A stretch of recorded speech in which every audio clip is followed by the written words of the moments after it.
प्रेमचंद के आगामी 139वीं जन्मतिथि जो 31 जुलाई को पड़ेगी, उस संबंध में कथा कथन द्वारा आयोजित प्रेमचंद की कुछ लघु कथाओं में से मैंने चुना है होली का उपहार। होली का उपहार। महबूलाल अमरकांत के घर शतरंज खेलने आए तो देखा वो कहीं बाहर जाने की तैयारी कर रहे हैं। पूछा, कहीं बाहर की तैयारी कर रहे हो क्या भाई? फुर्सत हो तो आओ, आज 2-4 बाजियां हो जाए। अमरकांत ने संदूक में आईना कंघी करते हुए कहा, नहीं भाई, आज तो बिल्कुल फुर्सत नहीं, कल जरा ससुराल जा रहा हूँ, सामान आमान ठीक कर रहा हूँ। महबूब बोला, तो आज ही से क्या तैयारी करने लगे? 4 कदम ही तो है, शायद पहली बार जा रहे हो। अमर बोला, हाँ यार, अभी एक बार भी नहीं गया। मेरी इच्छा तो अभी जाने को न थी, पर ससुर जी आग्रह कर रहे हैं। महबूब, तो कल शाम को उठना और चल देना, 8 घंटे में तो यार पहुंच जाओगे। अमर बोला, मेरे हृदय में तो अभी से न जाने कैसी खौफन हो रही है। अभी तक तो कल्पना में पत्नी मिलन का आनंद लेता था, अब वो कल्पना प्रत्यक्ष हुई जाती है। कल्पना सुंदर होती है, प्रत्यक्ष क्या होगा कौन जाने। तो कोई सौगात ले ली है, खाली हाथ ना जाना, नहीं मुंह ही नहीं दिखा पाओगे। अमरकांत ने कोई सौगात न लिया था, इस कला में अभी तो अभ्यस्त न हुई थी।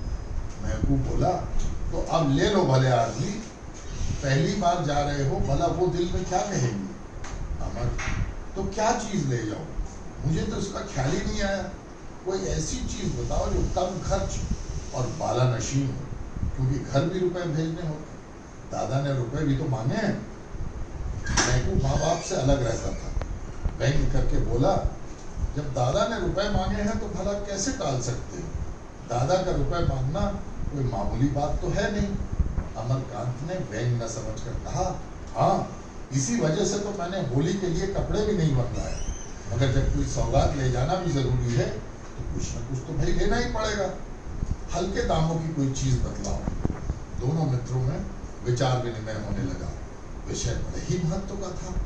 उसी आधार पर भावी दाम्पत्य जीवन सुखमय या इसके प्रतिकूल हो सकता था। पहले दिन बिल्ली को मारना अगर जीवन पर स्थायी प्रभाव डाल सकता है तो पहला उपहार क्या कम महत्व का विषय है। देर तक बहस होती रही पर कोई निश्चय न हो सका। उसी वक्त एक पारसी महिला एक नए फैशन की साड़ी पहने हुए मोटर पर निकल गई। महबूबलाल ने कहा, अगर ऐसी एक साड़ी ले लो तो वो जरूर खुश हो जाए। कितना सूफियाना रंग है और वजह कितनी निराली, मेरी आंखों में तो जैसे बस गई। हाशिम की दुकान से ले लो, 25 रुपए में आ जाएगी। अमरकांत भी उस साड़ी पर मुग्ध हो रहा था। वधू ये साड़ी देखकर कितनी प्रसन्न होगी और उसके गोरे रंग पर ये कितना खिलेगी, वो इसी कल्पना में मग्न था। बोला, हाँ यार, पसंद तो मुझे भी है, लेकिन हाशिम की दुकान पर पिकेटिंग हो रही है तो होने दो, खरीदने वाले खरीदते ही हैं। अपनी इच्छा है, जो चीज चाहते हैं खरीदते हैं, किसी के बाप का क्या साझा है। अमरकांत ने क्षमा प्रार्थना के भाव से कहा, ये तो सत्य है, लेकिन मेरे लिए स्वयं सेवकों को बीच से दुकान में जाना संभव नहीं है। फिर तमाशाइयों की हरदम भीड़ भी तो लगी रहती है। महबूब ने मानो उसकी कायरता पर दया करके कहा, तो पीछे के द्वार से चले जाना, वहां पिकेटिंग नहीं होती। किसी देशी दुकान पर न मिल जाएगी, हाशिम की दुकान के अलावा और कहीं नहीं मिलेगी। संध्या हो गई थी। अमीनाबाद में आकर्षण का उदय हो रहा था। सूर्य की प्रतिभा विद्युत प्रकाश के हुल्लुलों में अपनी स्मृति छोड़ गई थी। अमरकांत दबे पांव हाशिम की दुकान के सामने पहुंचा। स्वयं सेवकों का धरना भी था और तमाशाइयों की भीड़ भी थी। उसने 2-3 बार अंदर जाने के लिए कलेजा मजबूत किया, पर फुटपाथ पर जाते जाते उसका हिम्मत टूट गया। मगर साड़ी लेना जरूरी था, वो उसकी आंखों में खूब गई थी। वो उसके लिए पागल हो रहा था। आगे उसने पिछवाड़े के द्वार से जाने का निश्चय किया। जाकर देखा, अभी तक वहां कोई वॉलंटियर न था। जल्दी से एक सपाटे में भीतर चला गया और 20-25 मिनट में उसी के नमूने की एक साड़ी लेकर फिर उसी द्वार पर आया। पर इतनी देर में परिस्थिति बदल चुकी थी। 3 स्वयं सेवक पहुंच चुके थे। अमरकांत 1 मिनट तक द्वार पर दुविधा में खड़ा रहा, फिर तीर की तरह निकल भागा और अंधाधुंध भागता ही चला गया। दुर्भाग्य की बात, एक बुढ़िया लाठी टेकती हुई चली आ रही थी। अमरकांत उससे टकरा गया। बुढ़िया गिर पड़ी और लगी गालियां देने, आंखों में चर्बी छाप। देखकर नहीं चलते, ये जवानी एक दिन ढह जाएगी। अमरकांत के पांव पांव आगे ना जा सके। बुढ़िया को उठाया और उससे क्षमा मांग रहे थे कि तीनों स्वयंसेवकों ने पीछे से आकर उनके घेर लिया। एक स्वयंसेवक ने साड़ी के पैकेट पर हाथ रखते हुए कहा, बिलाती कपड़ा ले जाएगा हुक्म नहीं ना, बुलाए थे तो सुनता ही ना। दूसरा बोला, आप तो ऐसे भागे जैसे कोई चोर भागे। तीसरा, हजारन मनई पकड़ पकड़ के जेहर में भरा जाता है, देश में आग लगी और इनका बिलाती मन से नहीं भरा। अमरकांत ने पैकेट को दोनों हाथों से मजबूत पकड़ कर कहा, तुम लोग मुझे जाने दोगे या नहीं? पहले स्वयंसेवक ने पैकेट पर हाथ बढ़ाते हुआ, जाए कसम दे, बिलाती कपड़ा के लिए तुम यहाँ से कभो नहीं जा सकत हो। अमरकांत ने पैकेट को झटके से छुड़ाकर कहा, तुम मुझे हरगिज नहीं रोक सकते। उन्होंने आगे कदम बढ़ाया मगर दो स्वयंसेवक तुरंत सामने लेट गए। अब बेचारे बड़े मुश्किल में फंसे। जिस विपत्ति से बचना चाहते थे वो जबरदस्ती गले में पड़ गई। 1 मिनट में 20 आदमी जमा हो गए। चारों तरफ से उन पर टिप्पणियां होने लगी। कोई जेंटलमैन मालूम होते हैं, ये कोई अपने को शिक्षित कहते हैं। छी, ये दुकान पर से रोज 10-5 आदमी गिरफ्तार होते हैं और आपको इसकी क्या परवाह? कपड़ा छीन लो और कह दो जाकर पुलिस में रपट करें। बेचारे बेड़िया सी पहने खड़े थे, कैसे गला छूटे इसका कोई उपाय न सोचता था। महबूब लाल पर क्रोध आ रहा था कि उसी ने ये रोग उसके सिर फाड़ा। उन्हें तो किसी सौगात की फिक्र न थी, आए कहाँ से कि कोई सौगात ले लो।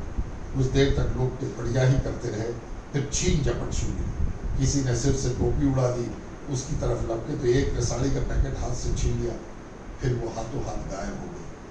अमरकांत ने बिगड़ कर कहा, मैं जाकर पुलिस को रिपोर्ट कराता हूँ। एक आदमी ने कहा, हाँ हाँ जरूर जाओ और हम सभी को फांसी पर चढ़ा दो।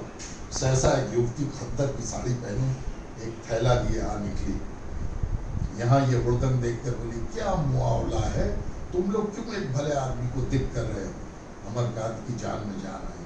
उसके पास जाकर फरियाद करने लगे, ये लोग मेरे कपड़े छीन कर भाग रहे हैं और उन्हें गायब कर दिया। मैं इसे डाका कहता हूँ, ये चोरी है। इसे मैं न सत्याग्रह कहता हूँ न देश प्रेम। युवती ने दिलासा दिया, घबराइए नहीं, आपके कपड़े मिल जाएंगे। होंगे तो इन्हीं लोगों के पास। कैसे कपड़े थे? एक स्वयंसेवक बोला, बहन जी, इन्होंने हाशिम के दुकान से कपड़े लिए हैं। युवती बोली, किसी के दुकान से लिए हो? तुमने उनके हाथ से कपड़ा छीनने का कोई अधिकार नहीं है। आपके कपड़े वापस कर दो। किसके पास है? एक क्षण में अमरकांत की साड़ी जैसे हाथों हाथ गई थी वैसे ही हाथों हाथ वापस आ गई। जरा देर में भीड़ भी गायब हो गई, स्वयंसेवक भी चले गए। अमरकांत ने युवती को धन्यवाद देते हुए कहा, आप इस समय ना आई होती तो इन लोगों ने धोती तो गायब कर ही दी थी, शायद मेरी भी खबर लेते। युवती ने सरल भर्त्सना के भाव से कहा, जन संपत्ति का लिहाज सभी को करना पड़ता है, मगर आपने इस दुकान से कपड़े लिए ही क्यों? जब देख रहे हैं कि वहाँ हमारे ऊपर कितना अत्याचार हो रहा है, फिर भी आप ना माने। जो लोग समझ कर भी नहीं समझते उन्हें कैसे कोई समझाए? अमरकांत उस समय लज्जित हो गए। अपने मित्रों में बैठकर वे जो सच्चा के राग आलापा करते थे वो भूल गए। बोले, मैंने अपने लिए नहीं खरीदी है, एक महिला की फरमाइश थी, इसीलिए मजबूर था। उन महिला को आपने समझाया नहीं? आप समझाती तो शायद समझ पाती, मेरे समझाने से तो न समझी। कभी अवसर मिला तो जरूर समझाने की चेष्टा करूँगी। पुरुषों की नकेल महिलाओं के हाथ में। आप किस मोहल्ले में रहते हैं? सादतगंज। शुभ नाम? अमरकांत। युवती ने तुरंत जरा सा घूंघट खींच लिया और सिर झुकाकर संकोच और स्नेह से सने स्वर में बोली, आपकी पत्नी तो आपके घर में नहीं है, उसने फरमाइश कैसे की? अमरकांत ने चकित होकर पूछा, आप किस मोहल्ले में रहती हैं? घसियारी मंडी। आपका नाम सुखदा देवी तो नहीं है? हो सकता है, इस नाम की कई स्त्रियां हैं। आपके पिता का नाम ज्वाला दत्त जी है? उस नाम के भी कई आदमी हो सकते हैं।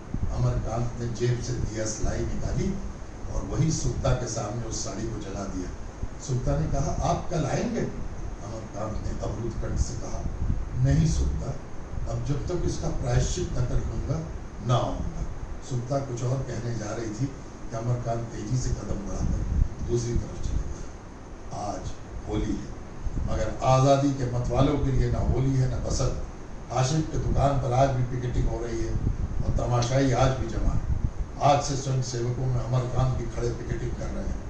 उनके देह पर खद्दर का कुर्ता है और खद्दर की धोती, हाथ में तिरंगा झंडा लिए हैं। एक स्वयं सेवक ने कहा, पानीदारों को तो ये बात लगती है, कल तुम क्या थे आज क्या हो। सुखदा देवी अगर ना आती बड़ी मुश्किल होती। अमर ने कहा, मैं उसके लिए तुम लोगों को धन्यवाद देता हूँ। नहीं, मैं आज यहाँ पर ना होता, आज तुम्हें ना आना चाहिए था। सुमता बहन तो कहती थी मैं आज उन्हें न जाने दूंगा। कल के अपमान के बाद अब मैं उन्हें मुंह दिखाने योग्य नहीं हूँ। जब वो रमणी होकर इतना कर सकती है तो हम तो हर तरह के कष्ट उठाने के लिए बने हैं, खासकर जब बाल बच्चों का भार सिर पर नहीं है। उसी वक्त पुलिस की लॉरी आई, एक सब इंस्पेक्टर उतरा और स्वयं सेवकों के पास आकर बोला, मैं तुम लोगों को गिरफ्तार करता हूँ। वंदे मातरम की ध्वनि हुई, तमाशाइयों में कुछ हलचल हुई, लोग दो दो कदम और आगे बढ़ गए। स्वयं सेवकों ने दर्शकों को प्रणाम किया और मुस्कुराते हुए लारी में जा बैठे। अमरकांत सबसे आगे थे। लारी चलना ही चाहती थी कि सुमता किसी तरफ से दौड़ी हुई आ गई। उसके हाथ में एक पुष्प माला थी। लारी का द्वार खुला था। उसने ऊपर चढ़कर वो माला अमरकांत के गले में डाल दी। आंखों से स्नेह और गर्व की दो बूंदें टपक पड़ी। लॉरी चली गई। यही होली थी, यही होली का आनंद मिलन था। उसी वक्त सुमता दुकान पर खड़ी होकर बोली, विलायती कपड़े खरीदना और पहनना देशद्रोह है।